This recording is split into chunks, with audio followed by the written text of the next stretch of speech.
Bena Buluma, also known as Mama Victor, is holding onto the only memories left of her two sons at her makeshift home in Nairobi's Mathare informal settlements. Election time brings painful memories to the 48-year-old widow. On August 9, 2017, her sons Bernard and Victor Okoth, both young men, were shot dead following a police crackdown on election protests in the area just a day after the presidential polls. 5 years later, the killers still have not been held accountable. If my sons had killed someone on the road, they would have been arrested. But the police who killed my sons have not been arrested to date. That's what pains me the most. I ask myself why. They are all human beings, and the law should serve equally.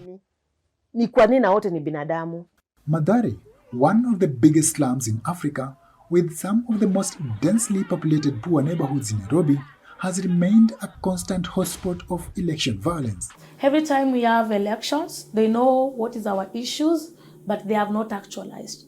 So bringing your manifesto to say that you bring water, you do this, then it just brings horizontal violence because you're already living in a poor, it's violence. It is violence, living in it, you know.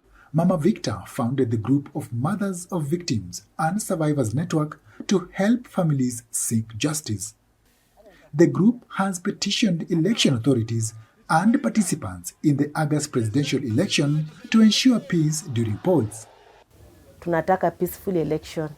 We want a peaceful election, and that's not all. As mothers of victims, we want justice for our children and compensation.